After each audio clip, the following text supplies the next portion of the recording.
Hello, my people. Good morning, good afternoon, good evening. Here comes another information. Today is Sunday, very early in the morning. Yes, news reaching us is that the Zoo army invaded the Biafra army camp.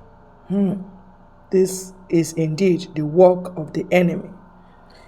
When you hear Sabo, this is their work.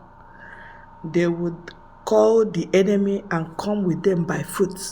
They will be in their car or their armor tank to point hands.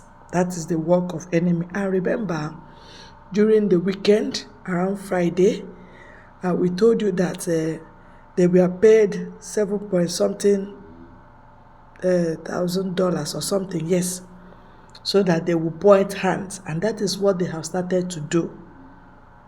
They have started going to point hands. I will show you a slight video of what they saw and what happened. All right, and after the video, what next you will see is somebody that has knowledge like that of our leader Mazi Nnamdi Kanu telling you that Igbo land is not landlocked, so they should not deceive us anymore. Please, we move from here. Let's go. Right, we'll be taking you around, taking you to see what they saw. That thing there, you can know that this is barracks of Biafra Liberation Army. They said they invaded it. Enemy taking them round, and they are boasting that they will bust the head of our gentle, the lion, and our commander Holy Ghost. Because the guy updates Biafrans, telling them when they buy Nigerian army, so they are not happy. They are now moving down, even in our bushes, to look for indigenous people, but they are not looking for the terrorists in the north. You see, Nigeria is something else, and anybody that is still believing in one Nigeria, well, you are trying to give over your ancestral land to the terrorists. It's a terrorist country, mind you. Are you seeing all those marked places? Something is written there, but which we can't read because it's far away. So that's what happened during the weekend. That is a sad news indeed. Saboteurs are at work again. They have started what they know how best to do. The Southeast is not landlocked. Actually, the Southeast has the deepest and the shortest access to the Atlantic Ocean compared to all of Nigeria. Since after the Biafran War of survival, Ndi Igbo have been hit with a barrage of lies and propaganda, concerning our access to the ocean, and in a condescending but rather popular phrase, our detractors say that the Southeast or Anigbo is landlocked. But is Anigbo landlocked? The answer is no. Igbo land is not landlocked, and like I said earlier, we have one of the deepest access to the ocean. Now, with this, I would like to welcome you to another interesting episode at Voice of the Sun. Today, we'll be dispelling the lies and the propaganda that says that Igbo land, is landlocked and that we do not have access to the ocean, which is something you will always hear in the Nigeria media space. So now, before we go ahead to discuss the geography of Anigbo, I would like for us to define what a landlocked region or country is, right? So a country or region is considered landlocked when it is surrounded by one or more countries and therefore has no immediate coastline preceding, or providing access to the sea or the ocean. Now, simply put, this means that a landlocked country is a country that is inside another country. Now, with this definition, would you say that Igbo land is inside another country? The answer is no. The answer is no. So to understand the far reach of our land, Anigbo, let us dive into a little geography, and list the far reaches, not few, the far reaches of our land, Anigbo, before the Nigerian government, carved it all up carved it out and turned them into the South-South, leaving us with just 5 southeastern states, right? So Igbo are located on both sides of the River Niger, and we occupy most of the old eastern region. Before we had southeast, at independence we had an old eastern region which compassed the 5 southeastern states, rivers. All the south states were under the what do you call it? The old eastern region. All right. So let us look at that location, that geographical location. So Anigbo, that is what I love to call Anigbo. It measures up to 41,000 square kilometers, and it includes the old provinces of Onitsha, Owerri, East Rivers, which is Iguacha, which they renamed as Port Harcourt, and then we have Southwest Benin. No, not Southwest Benin. We have Southeast Benin, the Abo area, and then coming down Abo area. Yes, then we have West Ogoja, and then we have the Northeast Warri. All of these are the areas that you would find Igbo people all around the south, the old eastern Nigeria, right? So now a detailed study of Anigbo will show you that. So now I'm going into the rivers, the waterways, the tributaries we have in Anigbo.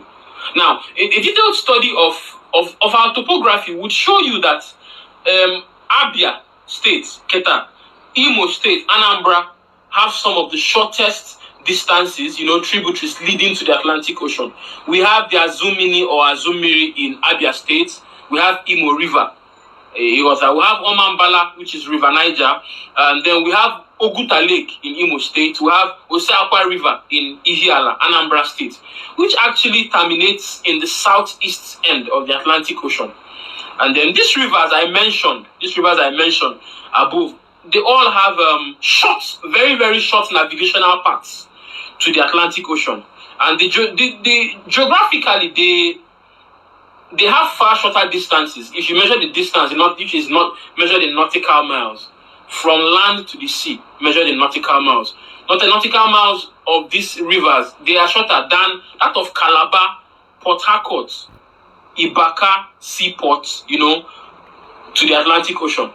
One of my lights have gone off, but we must continue. So the Azumini River in Abia State and the Imo River are basically 15 to 30 nautical miles to the beachhead of the Atlantic Ocean.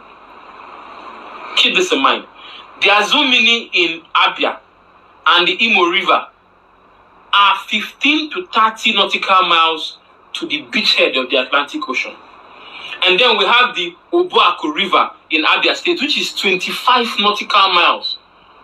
25 nautical miles to the Atlantic Ocean from the confluence of the Azumini River and the Imo River. Where the Azumini River and the Imo River meet, there you find the Obuaku River, and it has 25 nautical miles to the Atlantic Ocean. And then we have the Oseakwa River in Ihiala, which I mentioned earlier, which is just a mere 18 nautical miles to the Atlantic Ocean. And it has a depth of 65 feet, making it the deepest waterway to the Atlantic Ocean, the deepest natural waterway to the Atlantic Ocean in Nigeria as a whole. Other waterways, other seaports might be deep, but they were dredged. This one is 65 feet deep. Oseakwa River in Ihiala, Anambra State, the deepest in Nigeria naturally, right? So, and then we have Osemoto in Oguta. The pronunciation is what I'm trying to get. I've not been there before. It's spelled Osemoto, Osemoto in Oguta. It has 18 nautical miles to the Atlantic Ocean, right? So to understand why I said we have the shortest and the closest and the deepest waterways to the Atlantic Ocean, let us compare the rivers I mentioned above now in Anigbo to the seaports in Nigeria. So the Port Harcourt seaport was dredged up to 50 miles to the Atlantic Ocean through the Bonny River. 50. On a seaport on the seaport was dredged up to 60 miles to the Atlantic Ocean. The Calabar seaport was dredged 45 miles, nautical miles. When I say miles, nautical miles, 45 nautical miles to the Atlantic Ocean. Ibaka seaport is 30 nautical miles to the Atlantic Ocean. This one comes closer to what we have in Anibo. One year, small, a little, right? 30 nautical miles to the Atlantic Ocean. And then the Lagos seaport, the seaports in Lagos, were dredged 50 nautical miles to the Atlantic Ocean. So now this means that the water in the current southeast region alone, have fewer nautical miles and are closer to the Atlantic Ocean than the One, Calabar, Ibaka, Lagos, and Port Harcourt seaports, respectively. I want this to sink in so you understand that you have been lied to, we have been lied to. Let this sink in. Every other seaport in Nigeria exists today was dredged to get to where they are. But naturally, we have the shortest distance to the Atlantic Ocean. And if we further dredge these tributaries to the Atlantic Ocean, we would have some of the best seaports you have in Africa. Let me just say in Nigeria. All right. So that being said, we move forward. So in 1959 was before our independence in 1960. So you understand where I'm going to. The Osakwa River in Ihiala and the Osemoto in Oguta were mapped out to be made seaports. You understand? They were mapped out to be made seaports. But the projects were abandoned by the Nigerian government. It is not today they started trying to hinder Igbo progress. They abandoned the projects of the seaport projects in Anibo. And even the Admiralty membership license was erased. To confirm what I'm saying, the African Development Bank has a report on this particular project. You can go search. I think I will find the report. It will be in an article we'll publish following this video, so you'll see it there. So that being said, so let us get to how did we Igbo. Now, before I even get to how we lost our lands as Igbo, I want you to try and wrap your head around all I have said. Igbo is not landlocked. Igbo is not landlocked. I'm repeating this so that it registers in the head of both our people and both our detractors. Igbo is not landlocked. By distance to the sea, by having multiple access tributaries to the Atlantic Ocean and having one of the deepest waterways in the Atlantic Ocean, we are not landlocked. So let us move forward. Now, how did we lose so much of our lands? How did Indigo of this generation now come to believe that we are landlocked, we don't have access to the sea? How did we get there? So now, some of the major contributors to this of how we lost our ancestral lands, because these are our ancestral lands, and natural access to the ocean, was the abandoned property policy, in the new form South, and the Igbophobia, the hate of Igbo that followed the Biafran war of survival. It was a genocide on us that we had to fight to survive, with over 3 million killed. So many of our Igbo brothers, after they started to deny their Igbo-ness and ancestry, you find this a lot in Port Harcourt. You will find it across the Niger among some of our Nyoma brothers who now say they are not Igbo. But you bear Igbo names. You find the likes of Rotimi Amechi, Chibike Rotimi Amechi, Wike that say they are not Igbo. You are answering an Igbo name. What's his name? There was one that was a Nigerian team, somebody Olisa, Sunday Olisa. Excuse me. Sunday Olisa said he was not an Igbo man. Imagine as Olisa. Where is Olisa from? So, but I'm just trying to point to you how some of our Igbo brothers had to deny their Igbo-ness because of the stigma of that Biafran war.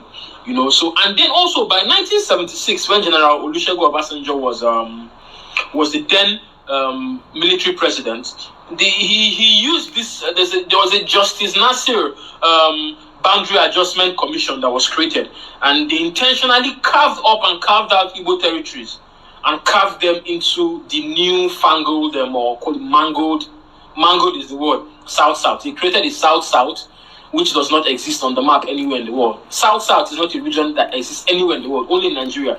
They created it to reduce the political power, the resources, and what have you of Ndibo. And they created a South-South. That was in 1976, the work of Olusegun Obasanjo and his Justice Nasiru Boundary Adjustment Commission.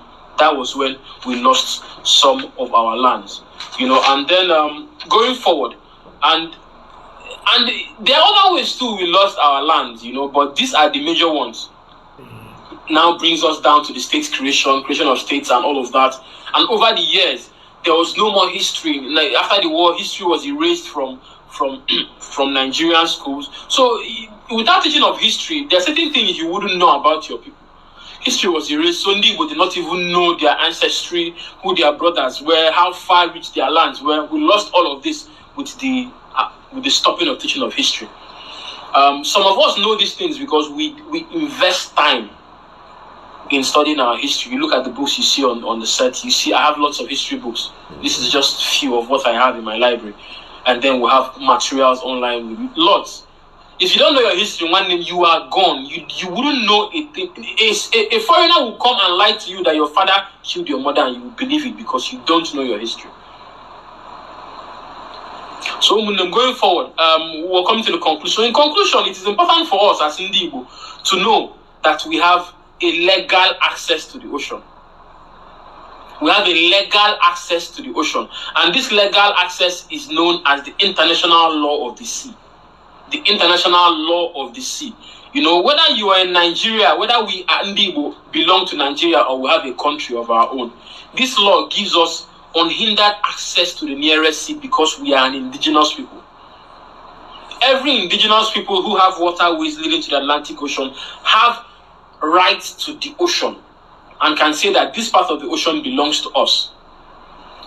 So among all the waterways I listed, at least we can say we have close to 8 in Ndibo that have short and deep tributaries to the Atlantic Ocean.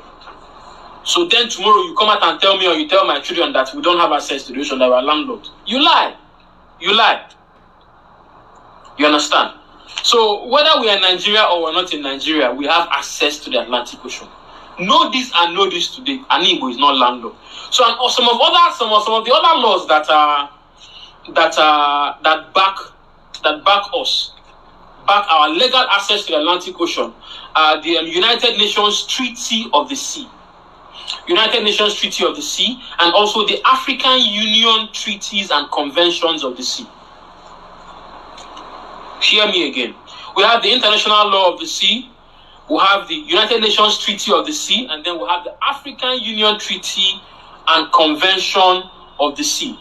These laws guarantee that Ndibo have access to the Atlantic Ocean. And as long as Nigeria and the countries around us, Cameroon and the rest, are signatories to these international laws, then they do not have any right to prevent us from having that access. It's just that it's so bad that certain things in Nigeria have been put on the exclusive list of the federal government. Things like railway lines and, major refineries and even seaports. States can't even have seaports. If not, we can create seaports of our own. In Ndibo, every Imo state will create a seaport. Abia state will have a seaport. Anambra will have a seaport. And then we move ahead with our lives. But we are in a federal government where the constitution hinders the progress of a people. And that is why we are saying that we want Nigeria restructured, or we divide and we go. It's as simple as that. So, Mana, we will leave this part. This is what I just said now for another video entirely. So, we have access to the Atlantic Ocean, and we have multiple access to the Atlantic Ocean. If you go through River Niger, if River Niger is dredged, because most of the seaports in Nigeria were dredged to get to the Atlantic Ocean. River Niger is dredged. We would through Bonny, we'll be at the Atlantic Ocean. The big ships come dock, at the seaport with smaller vessels. They come into Onitsha, and we offload them. Onitsha main market keeps boosting. You understand? And when people tell you that they can't dredge waters, it's a lie. It's a lie. There are places in the world where they were just tiny waterways. They were dredged to have now I will call them major seaports and access to the sea. London has a seaport, but you can see another person that is educating Igbo like Nnamdi Kanu. We told them Biafra is a spirit. They can't kill that spirit though. It comes from one human being to another. See the wisdom. You see? And they'll be lying to us most times because we don't read. Most people don't read. They believe everything they hear. And that's sad indeed. My people, we just want you to please help us to share. I know you must have learned a lot. Please give us thumbs up and help us to share. Thank you.